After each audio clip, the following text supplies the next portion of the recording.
Welcome to Sociology Vibes, where we simplify challenging ideas into easy to understand insights.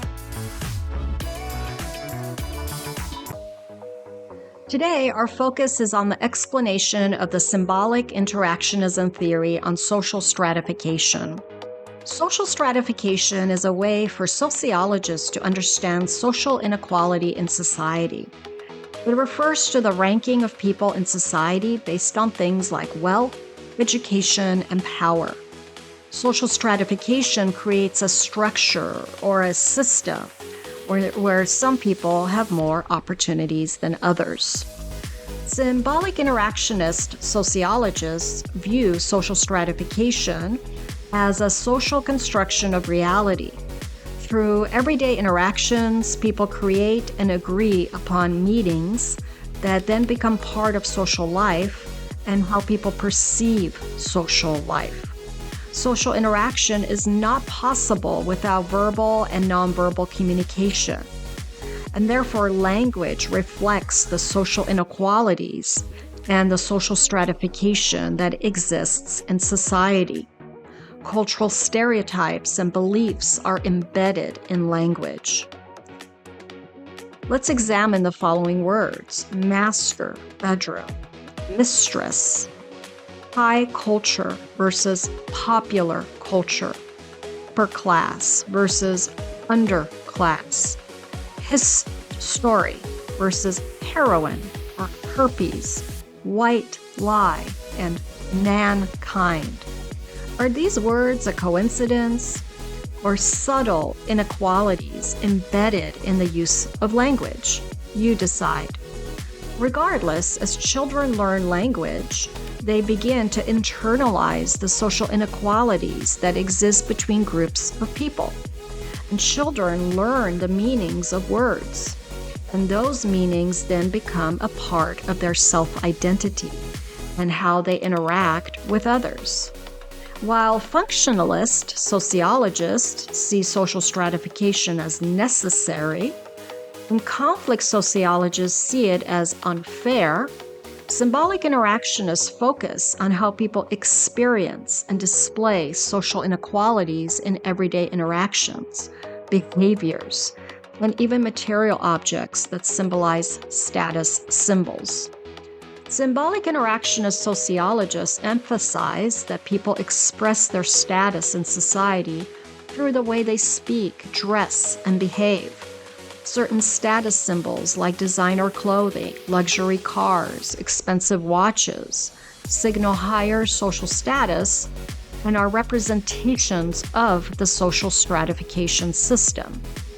Status symbols and the ways people communicate social standing, and this impacts who and how people interact. The person wearing a Rolex and driving a Tesla is signaling a higher social class. A person using formal business language at a networking event is adapting their speech to fit a higher status environment. Someone avoiding eye contact with wealthier individuals in a luxury store may feel out of place due to class differences. This symbolic interactionism theory helps us understand how the social stratification system in society influences people in their everyday lives. Behaviors that we might have dismissed as silly or non-consequential suddenly don't look the same when we apply the symbolic interactionism lens. For example, people from different social classes act differently in public to fit expectations. Individuals may fake higher status to gain acceptance in elite groups. And upward social mobility often requires learning new behaviors, language, and appearance to match a higher social class. Someone from a working class background who becomes wealthy may feel pressure to change their speech, their wardrobe, and habits to fit in with wealthier peers.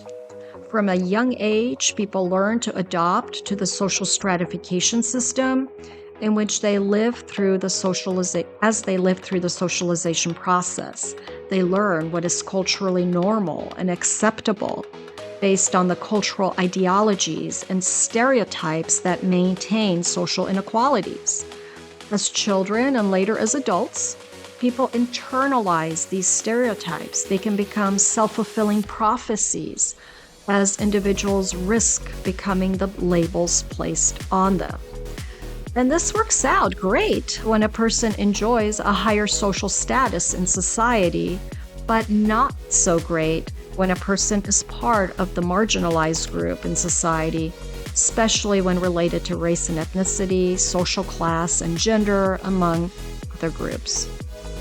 Middle-class children may be taught to negotiate, ask questions, express their opinions, preparing them for professional careers. Working-class children may be taught to follow orders and respect authority, preparing them for much structured jobs with clear rules. In many ways, these ideas are also reflected in the views of conflict sociologists. The differences are that conflict sociologists look to the structure of society to explain social stratification and social inequality, while symbolic interactionist sociologists study how social stratification system and social inequality is replicated through learned values, behaviors, and everyday interactions. The symbolic interactionism theory helps us to recognize how communication styles and behaviors reflect one's social standing in society. It encourages us to question status symbols and what they really mean. And it helps us understand how people adjust their behavior based on societal or social everyday expectations. And that makes sociology worth exploring further, don't you think? Thank you for watching. Be sure to comment below with your thoughts, questions, or any topics you'd like us to explore next. Let's keep the conversation going and our community growing. See you in the next Sociology Vibes video.